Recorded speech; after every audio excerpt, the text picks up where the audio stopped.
Estamos en la época navideña, así que estamos nosotros, como vieron, cantando canciones que nos recuerdan la llegada de nuestro Señor.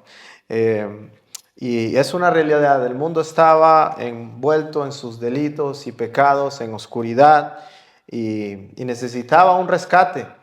Y Dios ideó ese rescate. Dios pudo habernos dejado a nosotros morir y entregarnos a todos nuestros pecados y pudo haber traído toda su ira sobre nosotros, pero Dios ideó un plan.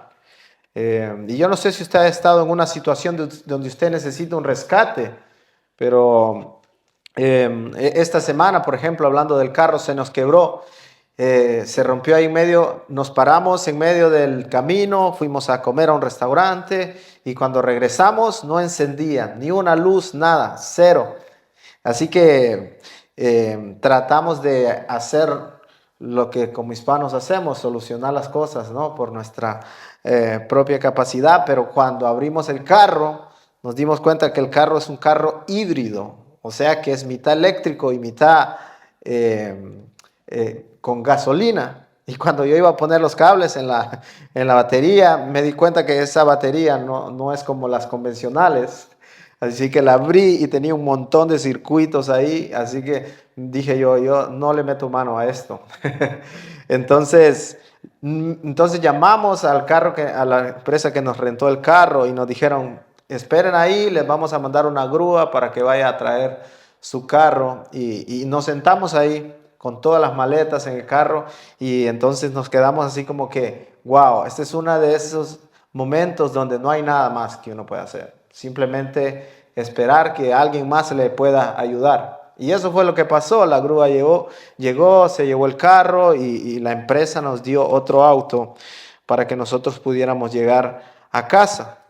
Y cuando nosotros leemos, de hecho sea de paso, déjeme irle adelantando, vamos a estar en Miqueas capítulo 5. Si usted va a Mateo, ahí en el inicio del Nuevo Testamento, y le da unas páginas para atrás, ahí va a encontrar a Miqueas, uno de los profetas menores. Así que lo que estaba pasando en el libro de Miqueas es que Israel ha llegado a un punto de no retorno. Dios les había dado la ley, les había dado todas las cosas para que ellos pudieran obedecer, pero Israel decidió hacer algo. Ellos decidieron, número uno, rechazar el pacto que Dios había hecho con ellos. Dijeron, no nos importa todo lo que tú nos dijiste que teníamos que hacer, viviremos a nuestra manera. Rechazaron la ley de Dios y rechazaron el consejo de Dios.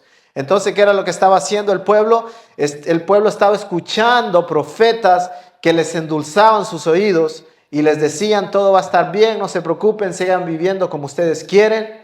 Y no escucharon la voz de Dios. Así que Israel pagaría las consecuencias de su pecado. Entonces, pero cuando usted lee Miqueas, los primeros versículos son como un repaso de todo lo que ellos han hecho y las consecuencias que les van a venir.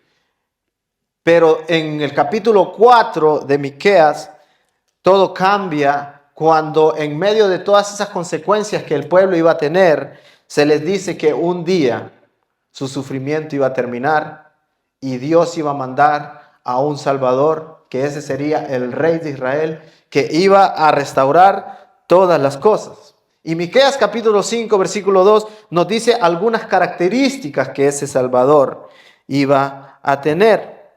Así que Miqueas primero profetiza juicio contra la nación de Israel, pero de repente en el capítulo 4 dice, pero eso es juicio, no será para siempre, porque un día Dios mandará a un Salvador. En Miqueas capítulo 4, versículo 7 dice, y Jehová reinará sobre ellos desde ahora y para siempre. Y Dios les promete que Él mismo vendría a reinar a pesar de su desobediencia, Él los restauraría. Y esto es importante para nosotros porque cuando nosotros nos ponemos y nos examinamos a la luz de las Escrituras nos damos cuenta que nosotros estábamos en la misma situación. No habíamos cambiado nosotros cuando Dios decidió mandar al Salvador. De hecho, dice la palabra de Dios que cuando nosotros estábamos muertos en nuestros delitos y pecados, cuando necesitábamos un rescate, Dios envió a Cristo Jesús. Así que ese Salvador sería el que restauraría todas las cosas en el mundo. Pero Israel tenía diferentes expectativas en cuanto a ese Salvador. Ellos tenían la expectativa de que ese Salvador vendría y mejoraría su situación. O sea, si ustedes leen la historia de Israel, ellos cayeron en manos de otras naciones y entonces ellos tenían que servir a ellos y estaban a expensas de otro reino. No tenían su propio rey. Así que ellos anhelaban la llegada de su rey, aquel que Dios les había prometido. Pero como era de esperarlo, ellos esperaban que ese rey llegara como un gobernante, como un militar que iba a quitar a todas las cargas que ellos tenían y que les iba a quitar todo dolor y todo iba a estar bien, iban a prosperar, iban a crecer como pueblo. Y entonces Miqueas le dice que ese Salvador tendría algunas características. Dice en Miqueas capítulo 5, versículo 2, el Salvador que Dios enviaría saldría primeramente de Belén. Y luego que ese Salvador gobernaría la nación. Entonces por eso ellos esperaban un gobernante que se levantara. Y luego que ese Salvador sería desde tiempos antiguos, desde la eternidad pasada. O sea, sería un Salvador que era eterno. Entonces, y que Él los pastorearía. El pueblo se engrandecería y Él les brindaría paz. Entonces ahí estaba el pueblo de Israel esperando de que estas características, pero si ustedes ven, si van a los tiempos de Jesús, ustedes no pensarían que de Belén saldría el Salvador, porque si usted tomara las 10 ciudades más importantes del tiempo de Jesús, Belén no estaría dentro de ellas. Y Dios decide de que de una ciudad pequeña saldría el Salvador. De hecho, si usted le preguntara a algún judío en los tiempos de Jesús, ¿de dónde crees que va a venir el Salvador? Ninguno le respondería que vendría de una ciudad pequeña. Ellos responderían, no, ese Salvador vendrá seguramente de Jerusalén, la ciudad más gloriosa, donde nosotros tenemos el templo, donde adoramos a nuestro Dios. Pero cuando Miqueas dice que el Salvador vendrá de Belén, se refiere a algo más teológico, algo que tiene que ver con que Dios escoge a los más pequeños de este mundo, con que Dios escoge a lo más pequeño, a lo más humilde para sacar ahí y hacer algo grande. Dice ahí Miqueas capítulo 5 versículo 2, pero tú, Belén Éfrata, aunque eres pequeña entre las familias de Judá, de ti saldrá el que ha de ser gobernante de Israel, y sus orígenes son desde los tiempos antiguos, desde los días de la eternidad. Y el versículo 4 dice, y se afirmará y pastoreará su rebaño con el poder del Señor, con la majestad del nombre del Señor su Dios, y permanecerán, porque en aquel tiempo Él será engrandecido. Entonces el pueblo de Israel estaba esperando un Salvador que sería engrandecido, un rey prominente que les libraría de todas sus aflicciones. Pero vemos aquí que Dios tenía otros planes, que Dios va a traer ese Salvador desde lo más humilde. De hecho, cuando leemos nosotros los evangelios en Lucas capítulo 9, versículo 10, dice, porque el Hijo del Hombre vino a buscar y a salvar lo que se había perdido. Y vemos eso repetidamente. Santiago 2:5 dice, a los pobres de este mundo escogió Dios para hacerlos ricos en fe y herederos del reino de Dios. Cuando leemos los evangelios, 20 veces se nos dice de que Jesús era de Nazaret, ¿verdad? Dice Jesús de Nazaret y se conoce así. Entonces hay una discusión ahí, porque cómo es que el Salvador iba a salir de Belén y cómo es que se le llama Jesús de Nazaret. Bueno, muchos dicen que Belén era más o menos, era algo más teológico que geográfico, como que Dios escogía que el Salvador iba a salir de una ciudad pequeña.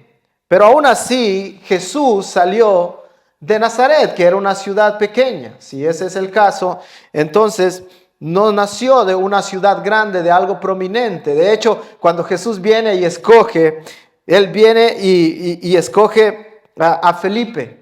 Y luego Felipe viene y le dice a Natanael, mira Natanael, hemos encontrado al maestro. Y luego Natanael se queda pensando, ¿y cómo puede ser que tú me digas que han encontrado al Mesías? ¿Acaso algo bueno ha salido de Nazaret? La realidad es que nadie esperaba que Jesús iba a salir de una ciudad tan pequeña. Pero la importancia aquí no reside en dónde nació, sino a quién vino. ¿Y de dónde vino? Vino de lo más pequeño y vino a buscar también a los más pequeños, a los más menospreciados, a los más humildes. No es en los corazones importantes ni los corazones orgullosos donde Jesús decide morar. Él ha venido a corazones humildes, aquellos que abren la puerta reconociendo que necesitan un Salvador. De hecho, el pueblo de Israel no reconoció a Jesús. La mayoría de ellos dijeron, no necesitamos este Salvador. No te queremos, Jesús.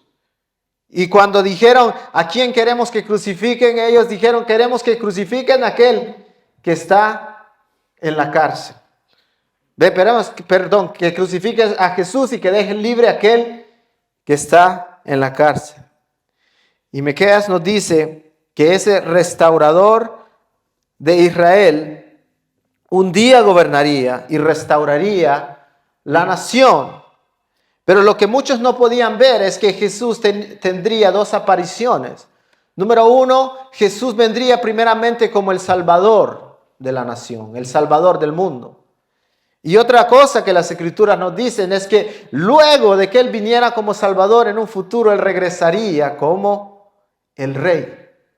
Y es importante para nosotros reconocer esas dos venidas, porque un día toda rodilla se doblará ante ese Rey, lo quieran o no.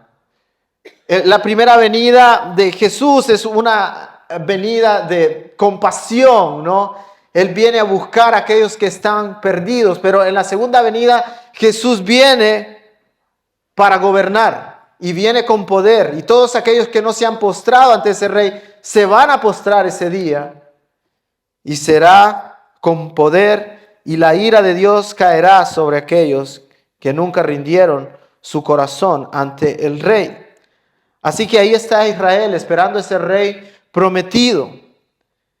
Y muchos se enojaron con Jesús cuando Jesús estuvo aquí en la tierra, porque Israel estaba bajo la opresión romana, y lo que ellos esperaban de ese rey es que se quitara todo el dominio que tenían los romanos. De hecho, cuando Jesús estaba haciendo muchos milagros, la gente lo seguía y muchas veces quisieron hacerlo rey. ¿Y saben qué hizo Jesús? Jesús desapareció de ahí. Porque no era el tiempo en el que Él iba a ser puesto como gobernador de Israel. Entonces, para nosotros es fácil ver las dos revelaciones. Para nosotros es fácil darnos cuenta de que el Salvador tenía dos venidas. De que primero en la Navidad nosotros celebramos la venida del Señor Jesús como Salvador. Pero esperamos una segunda venida cuando Él va a establecer su reino en esta tierra y todo será perfecto. Pero el pueblo de Israel no podía verlo así. Se le había revelado, no como a nosotros se nos ha revelado, muy poco. Entonces cuando Jesús llega, dicen los ángeles que os ha nacido hoy en la ciudad de David un Salvador, que es Cristo el Señor. Y aquí nosotros podemos ver claramente Jesús viniendo como Salvador.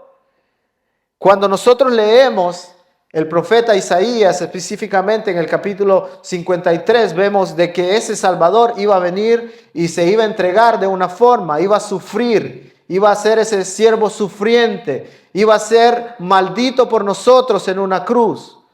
Pero para el pueblo de Israel, para los judíos, eso era inaceptable.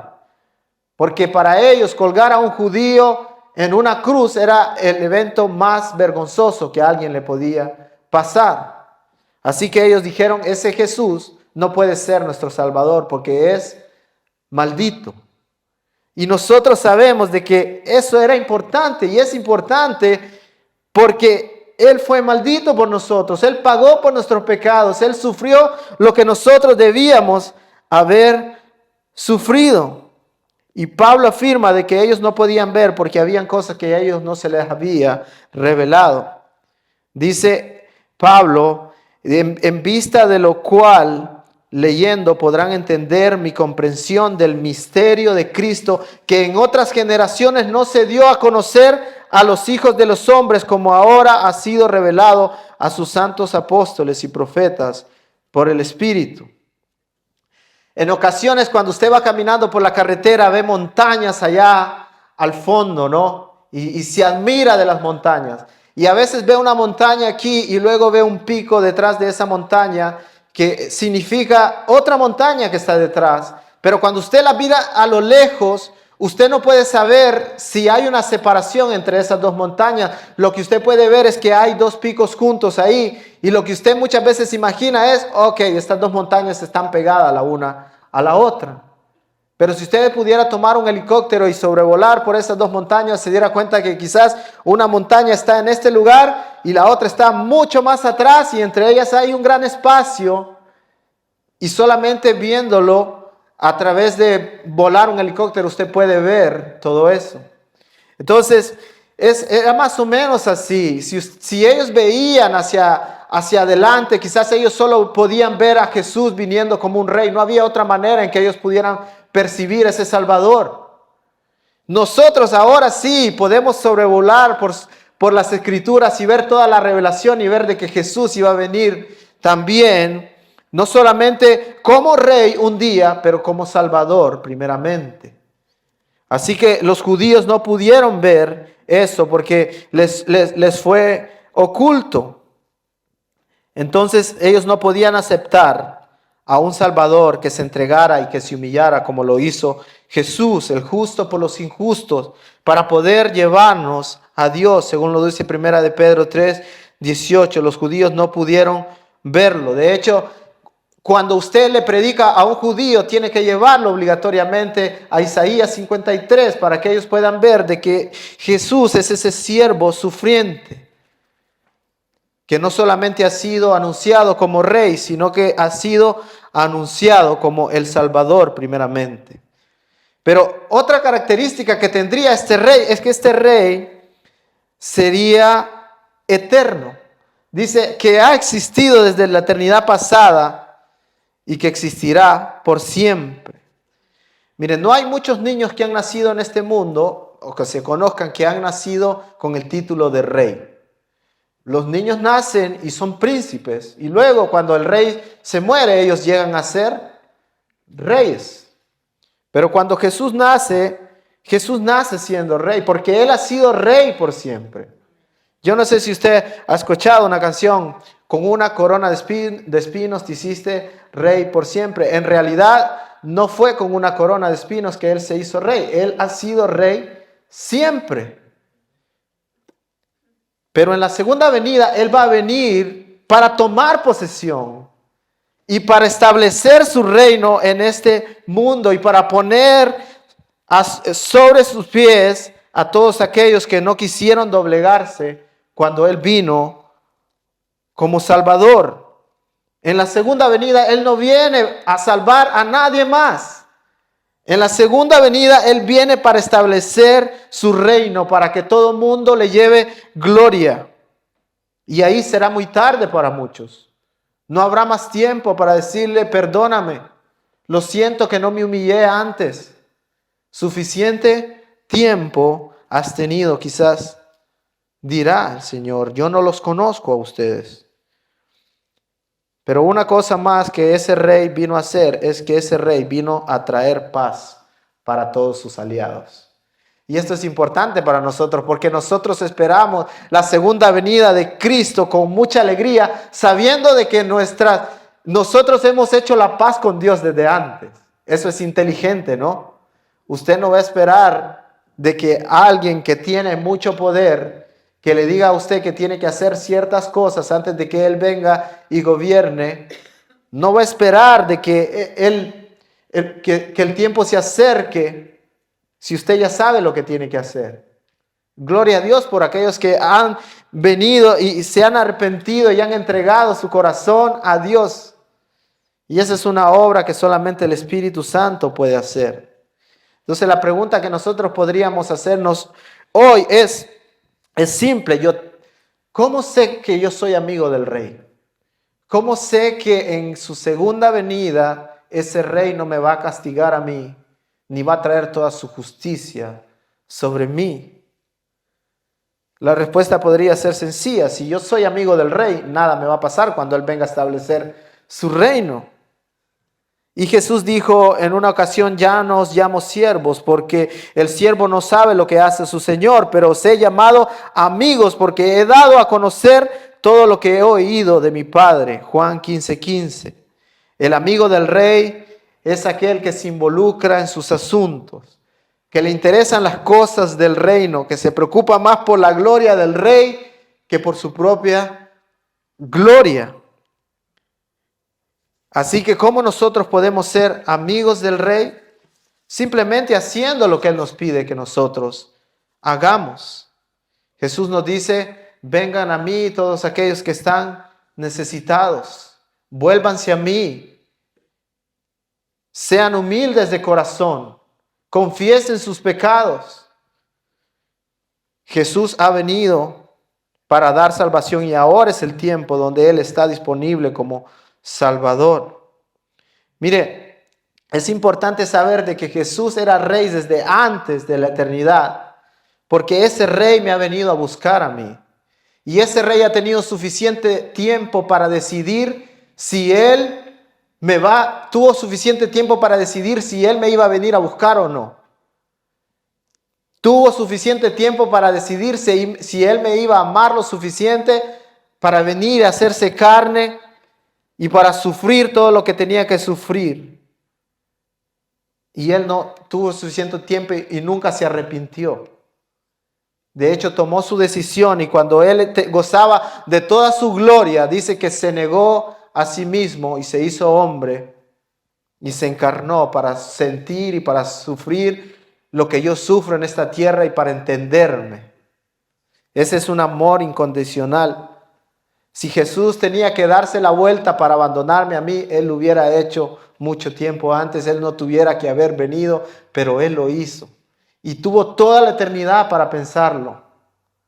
Y Él me amó y nunca me abandonó. Jesús es ese Dios quien sabe desde la eternidad cómo soy yo. Él ha tenido siglos para considerar su amor, si su amor por mí valió la pena, si su amor por usted valió la pena. Y aún así, aquí estamos hoy. Y el hecho de que yo sea hijo de Dios fue su decisión. ¿No es impresionante eso? Spurgeon dice: Jesús está deleitado en mi presencia. Me ha conocido por tanto tiempo que conoce mis faltas. Me conoce hasta mucho tiempo antes de que yo me conociera a mí mismo. Mucho tiempo antes de que mis miembros fueran formados, Él me escribió en su libro. Sus ojos de afecto se plasmaron en mí. Él sabía lo malo que algunas veces yo respondería hacia Él y aún así me sigue amando. Hermano, esto es importante, porque en la vida cristiana hay días donde yo me siento aquí como que me merezco las cosas, pero hay días donde yo me siento como que no sirvo para nada. Y el hecho de que ese Rey haya decidido venir a buscarme me demuestra a mí de que yo soy valioso para Él. ¿Y quién puede resistirse a un Salvador así? Si usted cree que usted no es el candidato adecuado para que Jesús venga y lo salve y lo busque, porque usted cree que no lo merece, porque ha hecho cosas tan malas y porque usted no es importante, déjeme decirle que está en el buen camino. Si usted piensa así, está en el buen camino, porque Jesús vino a salvar a aquellos que reconocen que no lo merecen. Son aquellos cuyos corazones son humildes para admitir sus faltas, aquellos que el Salvador está buscando.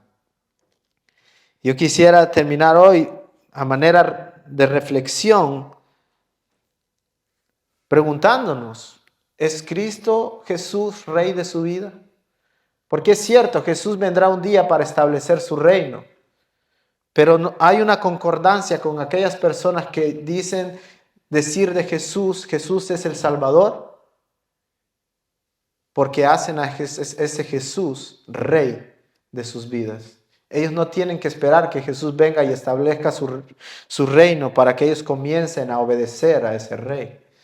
Entonces la pregunta para nosotros es no solamente yo tengo a Jesús como mi Salvador, sino demuestro que Jesús es mi Salvador, porque yo actúo como que Él es mi Rey.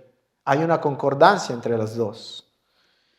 Así que regocijémonos si Él es nuestro Salvador y nuestro Rey, porque Él mora dentro de nosotros. Él es Emmanuel con nosotros. Él no cambia, su amor es el mismo, aunque yo me equivoque. Su pasión por usted es igual cada mañana. Sus misericordias son infinitas cada mañana. Así que podemos correr a Él cuando nosotros lo necesitemos, porque Él es parte nuestra. Por último, ese Salvador ha venido a proveer paz.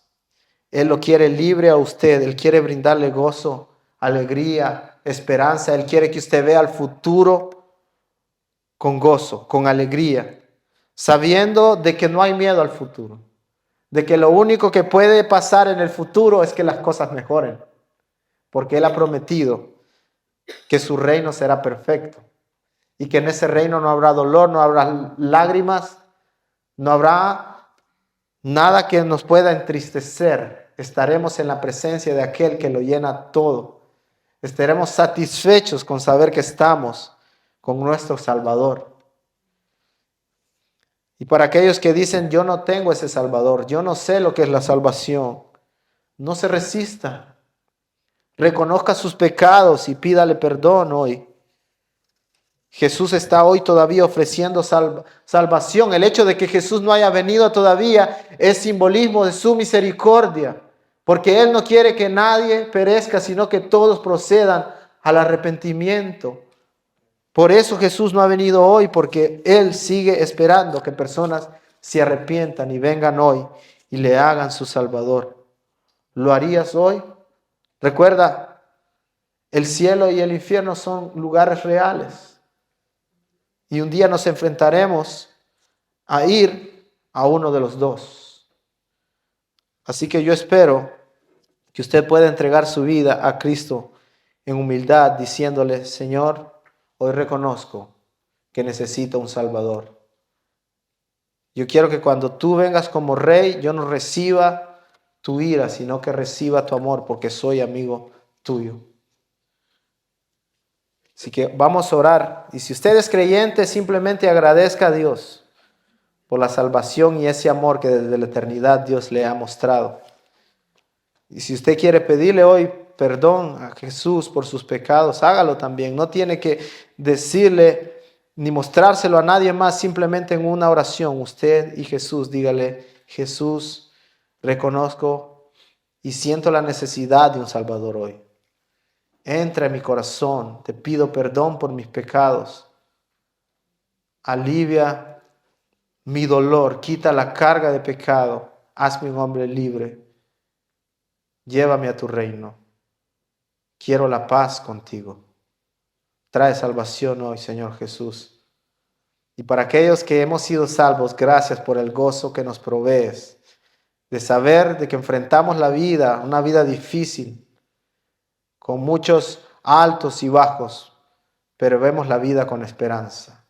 Y aunque la pasamos difícil, muchas veces vemos la vida con gozo, porque la vemos con esperanza y vemos el porvenir. Vemos que tenemos un futuro glorioso contigo, Jesús. Ayúdanos a vivir para ti. Ayúdanos a no escatimar nuestras energías, a darlo todo, sabiendo de que no hay nada que se pueda comparar en este mundo con las cosas que poseeremos en tu reino, Señor. Así que permítenos invertir nuestras vidas en lo que tú nos mandas, en tu reino. Oramos en el nombre de Cristo Jesús. Amén.